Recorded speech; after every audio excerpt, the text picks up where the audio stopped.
Good morning Pilipinas, 5:28. We're on the last stretch ng ating programa. Ito po ang Panahon TV. Ngayon naman silipin na natin ang mga naitala nating maximum and minimum temperature. Ang ating minimum meron po tayong 25 degrees Celsius na itala po yan. Ng 5 a.m. ang ating maximum naman ay 31.2 degrees Celsius na itala po yan ng 11:30 a.m. Para sa ating relative humidity, meron tayong minimum na 68%, 11 a.m. po yan naitala. Ang maximum naman ay 98% at naitala po yan ng 6 a.m. At mga kababayan, ngayon naman po, it's time for our question of the day. Lakasan na po ang volume ng TV at pakinggang mabuti ang aking tanong. O sabi ko kanina, di ba, pakinggang maigi. Ito nga po, napakadali lang ng aking tanong. Si Bagyong Kedan ay direkta bang nakaaapekto sa ating bansa? Yes or no? O di ba, dalawa lang po ang pagpipili ang sagot. Para nga naman malaman kung paano makakasali sa Panahon TV Tag-Ulan promo, panoorin po itong aming mga paalala.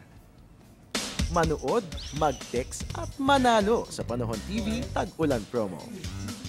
Ipadala lamang po inyong mga kasagutan via text message. Grab your phone and type in Panahon TV _ ang inyong sagot _ ang inyong pangalan _ edad _ at address. At isend lamang yan sa 0917-848-2733 o kaya naman sa 0917-848-2564.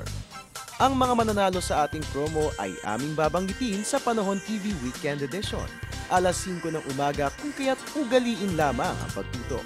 Kasabay niyan, kayo po ay makakatanggap ng isang text message at tawag mula sa Panahon TV na nagsasabing kayo ang maswerteng nanalo sa ating promo.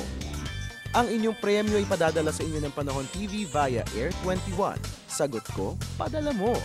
Manood, mag-text at manalo sa Panahon TV Tag-Ulan promo. At ngayon naman para mapuno ng good vibes ang ating Friday morning, ay nako, bilangin ang araw bago magpasko. 82 days na lamang po mga kababayan at Pasko na nga. At sabay-sabay nga po natin bibilangin ang mga araw hanggang sa Pasko kung kaya't manatiling nakatutok dito lamang po yan sa Panahon TV.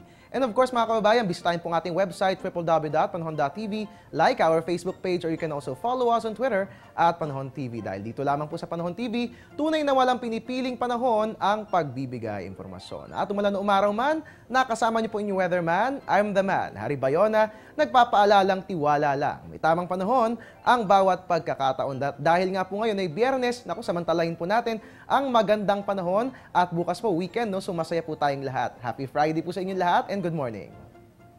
Ang programang ito ay hatid sa inyo ng Air 21.